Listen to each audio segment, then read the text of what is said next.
Welcome to another episode of Unsolved Cases, where we dive deep into the mysteries that shook America to its core. I'm your host, Larry Hunter, and today we're exploring one of the most terrifying and transformative crimes in modern history, the 1982 Tylenol Murders. A case so chilling that it changed how we buy medicine forever, and so mysterious that 40 years later, we still don't know who did it. Picture this.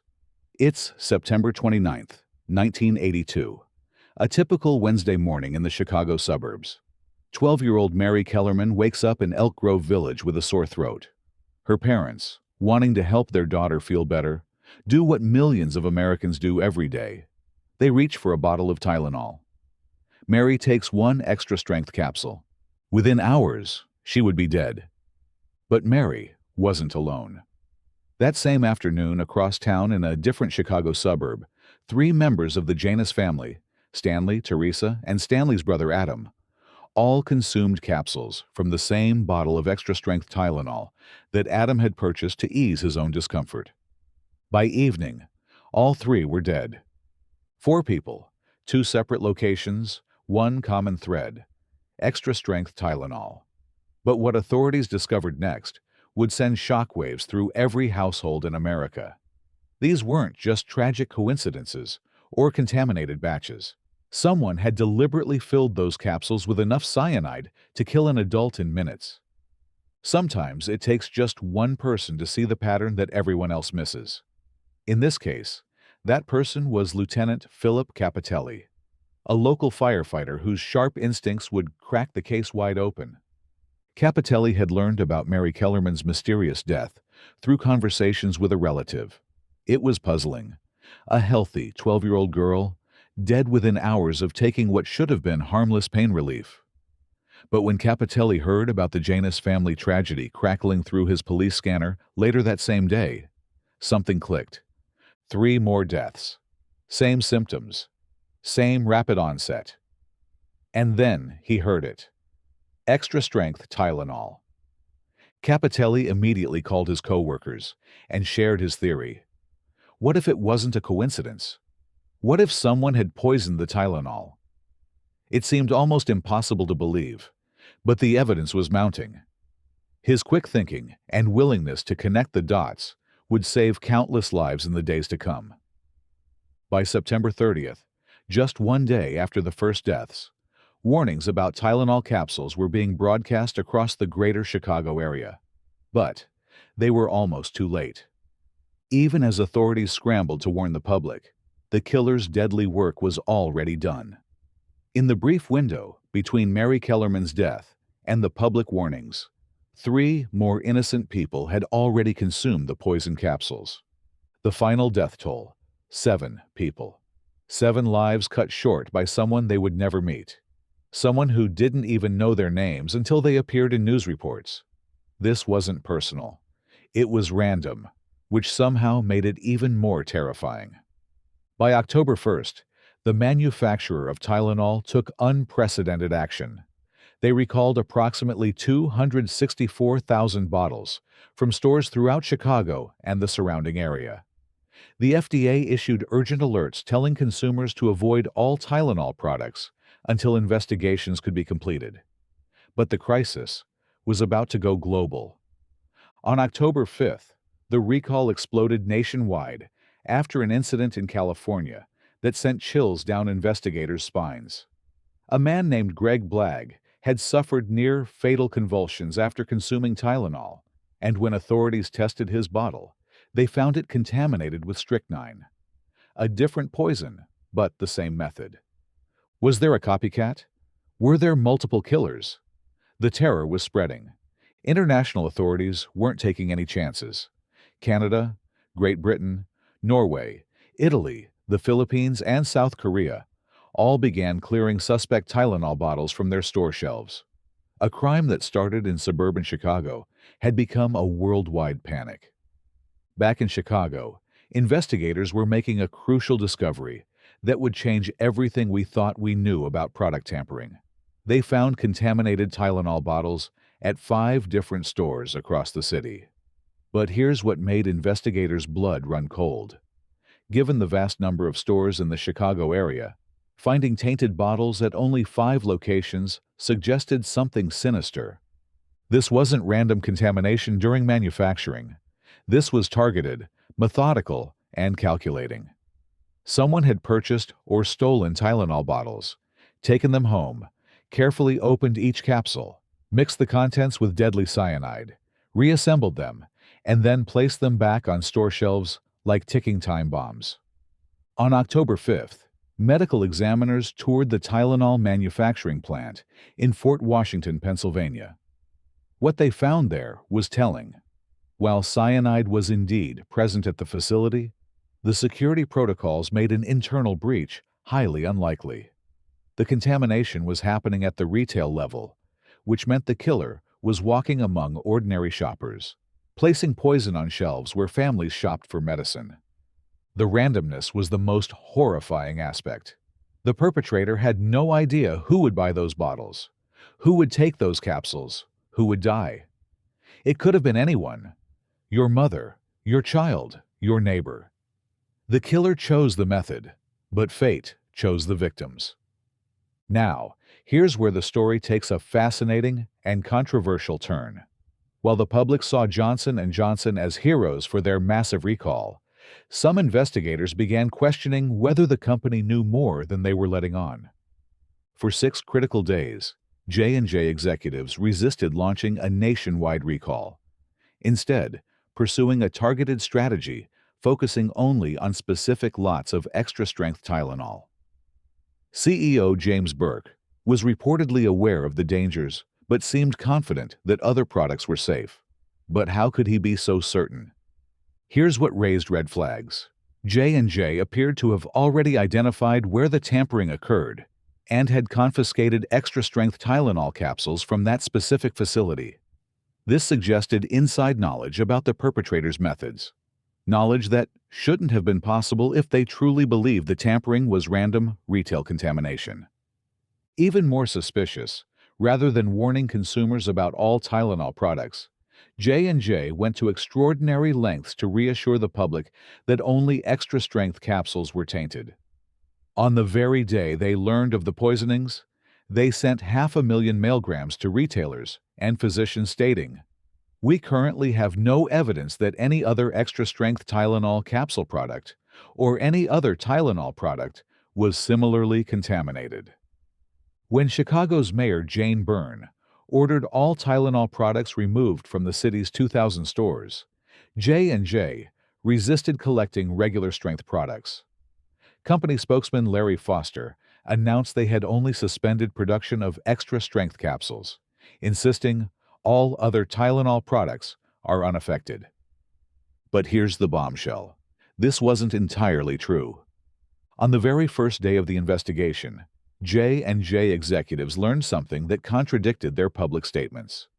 A woman named Lynn Reiner had a bottle of regular-strength Tylenol that contained a deadly secret. Inside her bottle, investigators discovered 6 extra-strength Tylenol capsules, 4 of which were contaminated with cyanide. This discovery proved that other bottles of regular-strength Tylenol could potentially contain deadly capsules. Yet J&J continued to insist that only extra-strength products were affected. The only way they could make such a claim with confidence would be if they knew the tampering hadn't occurred in retail stores, contradicting their official position. The implications are staggering. Did Johnson & Johnson know more about the killer's methods than they revealed? Were they protecting information that could have helped solve the case? The questions linger even today. Now let's talk about something that will give you chills: the statistical probability of what happened during those terrifying days in Chicago. Because when you run the numbers, this case becomes even more mysterious. Let's start with Paula McFarland, one of the victims whose bottle contained a mix of poisoned and clean capsules. She had a 50-count bottle with 7 poisoned capsules mixed among 43 clean ones. Investigators calculated that the probability of at least one of the first 7 capsules she took being poisoned was 68%. Here's the math. There was only a 32% chance that all 7 capsules would be clean, meaning a 68% chance that at least one would be deadly. But here's where it gets truly unsettling. McFarland's first 5 capsules were clean. The odds of that happening? About 46%. It was only when she took additional capsules that she encountered the poison. This suggests there were likely other people who bought contaminated bottles but got lucky. They either took only clean capsules before hearing the warnings or never opened their bottles at all. Now, here's the statistical nightmare that keeps investigators awake at night. Mary Kellerman and Paula Prince each took just 1 capsule from fresh bottles. And that single capsule was poisoned. Lynn Reiner and Adam Janus each took 2 capsules as their first dose, and both were contaminated with cyanide. What are the odds of this happening? Brace yourself. For Mary Kellerman's 50-count bottle with 5 poisoned capsules, the chance of her first capsule being deadly was 10%. Adam Janus's bottle contained 9 poisoned capsules, giving him a 36% chance of his first 2 capsules being contaminated. Lynn Reiner's bottle had 5 poisoned capsules, with a 19% probability that her first 2 would be lethal. Paula Prince's 24-count bottle had 2 poisoned capsules, creating just an 8% chance that her single capsule would be fatal. The combined probability that all 4 victims would encounter poisoned capsules on their first dose? 1 in 1,828. That's 0.0547%. Put another way, there was a 99.9% chance this wouldn't happen randomly. The Tylenol murders didn't just kill 7 people. They unleashed a wave of copycat crimes and opportunistic criminals who tried to exploit the public's terror. During the height of the Tylenol scare, multiple individuals made extortion demands, threatening further poisonings unless they were paid off. While some of these criminals were caught and imprisoned, investigators never established any direct connection between them and the actual murders. The case also intersected with other mysterious deaths. In Philadelphia, authorities had initially ruled student William Pasquale's death a suicide. But after the Tylenol murders made headlines, they reversed their decision. When they examined Tylenol capsules found in Pasquale's possession, they discovered cyanide contamination. Another victim of the same killer? The timing and method suggested it was possible.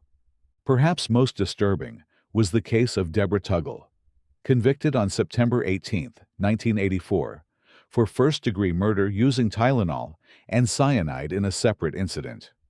Despite the conviction, sympathetic jurors recommended a minimum sentence of just 10 years. Tuggle also faced charges for allegedly murdering her 3 sons, which could have resulted in a death sentence. However, on December 7, 1984, Circuit Judge Floyd Lofton dismissed these charges due to lack of scientific evidence and the expiration of statute of limitations for the related deaths. This decision guaranteed Tuggle's release by 1994. The case highlighted something chilling about the psychology behind these crimes. While no clear motive was established for Tuggle, psychological assessments suggested she suffered from Munchausen syndrome by proxy, a condition where caregivers deliberately harm those in their care to gain attention and sympathy. But what about the original Tylenol killer? Their motive remains completely unknown. Fast forward to 2009, and the FBI thought they might finally have their breakthrough. James Lewis, a man who had written extortion letters during the original crisis, became a prime suspect when authorities claimed to have found DNA evidence linking him to the crimes. But here's where the story gets murky again. The FBI had collected DNA samples from Lewis and his wife, using items retrieved from their Cambridge apartment during a February 2009 search. These items, pants, socks, and other clothing, obviously didn't exist in 1982 when the murders occurred. They were collected purely for Lewis's DNA profile. Moreover, retired FBI agent Roy Lane had multiple opportunities to collect DNA-containing items during various social meetings he attended with the Lewises, along with someone identified only as Sherry Nichols. This raises questions about whether the DNA collection was part of an elaborate setup. Here's the scientific context. DNA profiling technology was developed by English geneticist Alec Jeffreys in 1984, 2 years after the murders. It didn't become commercially available until 1986, and modern techniques using short tandem repeat testing weren't implemented until the mid-1990s. So any DNA evidence from 1982 would have been impossible to analyze using the technology available at the time. The authorities' approach was legally sound. Courts have ruled that there's no expectation of privacy when it comes to DNA evidence collected from public locations. The California versus Greenwood case established that law enforcement can collect and analyze DNA samples without a warrant if obtained from public areas. But here's the smoking gun. The authorities never disclosed the results of Lewis's DNA analysis, which were submitted on January 6, 2010. This silence speaks volumes. If the DNA had matched, it would have been front-page news. The lack of disclosure confirms that Lewis's DNA didn't correspond with any evidence from the crime scene. The DNA in question came from what investigators called a smudge, found on one of the 8 cyanide-tainted Tylenol bottles. During a Fox News interview on January 12, 2010, pathologist Dr. Michael Baden clarified that this smudge was found specifically on a Tylenol capsule, not the bottle itself. When host Bill Hemmer asked, "They are reporting there's a smudge on one of the containers. A smudge of what? Is that a fingerprint? Or what could that be?" Dr. Baden responded that it was presumably a fingerprint. And with the new DNA technology, one can extract DNA from such a smudged fingerprint using the skin cells. Both Hemmer and Baden held up unsealed capsules, similar to those contaminated in 1982, to emphasize that the evidence came from the capsule itself.